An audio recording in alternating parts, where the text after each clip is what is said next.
Bienvenue. On va s'intéresser aujourd'hui à une question fascinante, l'anatomie de nos croyances.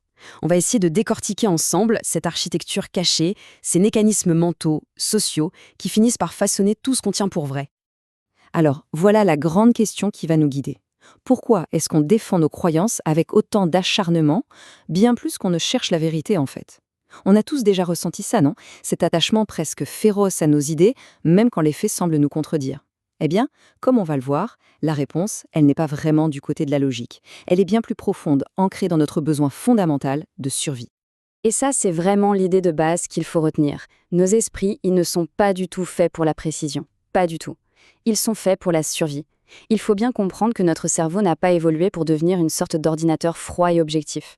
Non, sa mission numéro 1, depuis toujours, c'est d'assurer notre survie. Et pas juste physique, mentale et sociale aussi. Pour y arriver, il a dû développer tout un tas de raccourcis, des mécanismes de protection, qui sont, il faut le dire, hyper efficaces. Alors, cette armure protectrice, comment est-ce qu'elle fonctionne au juste? On va jeter un œil à quelques-uns de ces fameux biais cognitifs. Il faut les voir un peu comme les différentes pièces de l'armure. Un bouclier pour notre esprit qui nous protège d'une réalité qui est, disons-le, parfois un peu trop dure ou trop compliquée à encaisser. Ok, première pièce de l'armure, l'illusion de contrôle. C'est un concept de la psychologue Helen Langer. En gros, c'est cette tendance qu'on a tous à surestimer ce qu'on contrôle et à l'inverse, à sous-estimer ce qu'on subit. Mais attention, ce n'est pas de l'arrogance. C'est fascinant en fait. On croit maîtriser les choses même quand c'est complètement faux. Et loin d'être un bug, c'est un mécanisme de défense super important pour notre santé mentale. Ça nous empêche de nous sentir totalement impuissants face au hasard de la vie. Ça nous empêche de nous sentir totalement invincibles, évidemment. Et cette illusion de contrôle, elle est tellement cruciale pour notre équilibre qu'on va tout faire activement pour la préserver. C'est exactement ce que résume cette phrase de Tom Gilovich. Au fond, on ne veut pas la vérité, on veut des vérités, celles qui nous protègent. Ça veut dire qu'on ne cherche pas l'info de manière neutre, pas du tout. On est plutôt en quête de réconfort. On va chercher les arguments qui viennent confirmer ce qu'on a déjà envie de croire. C'est ça le fameux raisonnement motivé. D'accord, mais alors, qu'est-ce qui se passe quand, malgré tous nos efforts, une info contradictoire réussit à percer cette armure? Eh bien, c'est là qu'un autre mécanisme super puissant entre en jeu, la dissonance cognitive. Théorisé par Leon Festinger, c'est ce sentiment vraiment désagréable, cet inconfort mental qu'on ressent quand on a deux idées contradictoires en tête en même temps. Et cet inconfort est tellement fort que notre cerveau va absolument tout faire pour s'en débarrasser, quitte à rejeter en bloc la nouvelle info ou même à carrément tordre la réalité pour que ça colle à nouveau avec nos croyances. Et cette phrase, elle résume parfaitement la conséquence de tout ça. Quand on dit que changer de croyance coûte cher, on ne parle pas d'argent évidemment. Le coût, il est psychologique, il est social. Pensez-y. Changer d'avis, ça veut dire admettre qu'on s'est trompé, ça peut vouloir dire perdre la face, voire même être rejeté par son groupe. Du coup, à court terme, c'est souvent beaucoup plus simple de s'entêter, de rester dans l'erreur. Bon, jusqu'ici, on a beaucoup parlé de psychologie individuelle. Mais il est temps de passer à une force peut-être encore plus puissante, notre nature profondément sociale. Parce que nos croyances, elles ne naissent jamais dans le vide, toutes seules, non. Elles sont intimement liées à nos relations, à notre besoin d'appartenir, à notre place dans la société. Au cœur de cette nature sociale, il y a une sorte de conflit permanent, un tiraillement. C'est ce que les psychologues, comme Tajfel et Turner, ont mis en lumière. D'un côté, on a la rationalité, l'idée de chercher la vérité objective. Et de l'autre, on a notre identité sociale, le besoin de défendre les croyances de notre groupe. Et le truc, c'est que très souvent, le besoin de rester fidèle à sa tribu va l'emporter. Il est tout simplement trop puissant. L'appartenance, c'est un besoin fondamental. Et ça nous amène à cette idée assez forte, qui vient d'Erich Fromm, avoir un ennemi bien identifié, un autre, c'est souvent plus confortable qu'un avenir incertain. Pourquoi?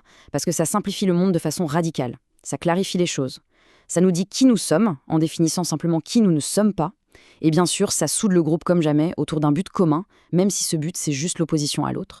Ce besoin de définir sa place, que ce soit par rapport à un autre groupe ou au sein même de notre groupe, ça débouche sur un constat assez surprenant. Le statut social est souvent bien plus important que l'argent. Notre sentiment de bien-être, au final, il est plus lié à notre statut qu'à notre compte en banque. On passe notre temps à évaluer nos vies en se comparant aux autres, pas en faisant la liste de ce qu'on possède. Et c'est ce grand jeu de la comparaison sociale qui va dicter une énorme partie de nos croyances sur ce que c'est une vie réussie. Ok, troisième et dernier grand volet, les histoires qu'on se raconte. La narration. Il faut voir notre cerveau comme une formidable machine à raconter des histoires. Il n'est pas là pour enregistrer passivement des faits bruts, comme une caméra. Non, son travail, c'est de prendre tout ça et de l'organiser en un récit qui a du sens, une histoire cohérente qui nous aide à comprendre le monde. Et comme l'a montré Daniel Kahneman, notre esprit déteste l'incertitude. Il a une horreur absolue du vide, de l'ambiguïté. C'est pour ça qu'un récit bien simple, même s'il est un peu, disons, manipulateur, sera toujours plus attirant qu'une réalité complexe et floue. En fait, on préfère largement avoir une mauvaise carte du monde plutôt que pas de carte du tout. Et c'est là qu'on arrive à un truc absolument essentiel. La même réalité peut être présentée de manière complètement différente. C'est le principe de ce qu'on appelle l'effet de cadrage ou le framing effect en anglais. L'idée, c'est que la façon de présenter une information peut changer du tout au tout notre perception et donc notre décision. Et ça, même si les faits, les chiffres bruts, sont exactement les mêmes. Prenons un exemple très concret. Imaginez qu'on propose un choix entre deux traitements médicaux. Le premier, le traitement A, est présenté comme ça. Il a un taux de survie de 90%. Ça sonne plutôt bien, non? C'est encourageant. Maintenant, voilà le traitement B. Lui, on le présente avec un taux de mortalité de 10%. Et là, tout d'un coup, ça paraît beaucoup plus risqué. On met l'accent sur la perte, sur le danger. Alors la question est, quel traitement choisir? Eh bien, la plupart des gens se tournent vers le traitement A. Et pourtant, les deux traitements sont statistiquement identiques. Un taux de survie de 90%, c'est exactement la même chose qu'un taux de mortalité de 10%. Voilà toute la puissance de l'effet de cadrage. C'est juste une question de présentation. Et ça va encore plus loin avec la mémoire elle-même. Contrairement à ce qu'on pense souvent, la mémoire, ce n'est pas du tout une sorte d'archive, une bibliothèque de souvenirs parfaits. Pas du tout, c'est un outil tourné vers l'avenir. Comme l'explique Daniel Schachter, notre mémoire passe son temps à éditer, à supprimer, à réécrire nos souvenirs. Pourquoi? Pour construire un passé qui nous semble utile, un passé qui nous aide à mieux anticiper le futur. En gros, notre mémoire est un conteur, pas un historien. Alors avec tout ça en tête, on fait quoi? Si notre esprit est câblé pour nous protéger plutôt que pour voir la vérité brute, ça nous place devant un choix assez fondamental sur notre façon de voir le monde, sur notre façon de vivre. Et ça nous amène à un paradoxe qui est, je trouve, absolument fascinant. Les recherches nous montrent que les pessimistes, eh bien, ils sont souvent plus réalistes. Ils ont une vision du monde qui est plus juste, moins déformée par les biais. Mais, et c'est un grand mais, ce sont les optimistes, avec toutes leurs illusions positives, qui ont une meilleure santé et qui, au final, vivent plus longtemps. Alors, quel camp choisir? D'un côté, la lucidité, mais peut-être au prix du bien-être. De l'autre, le bien-être, mais peut-être au prix d'une certaine illusion. Il n'y a vraiment pas de réponse facile, hein. C'est peut-être même le choix le plus personnel qu'on puisse faire. Celui qui définit non seulement ce qu'on croit, mais aussi et surtout comment on décide de vivre sa vie.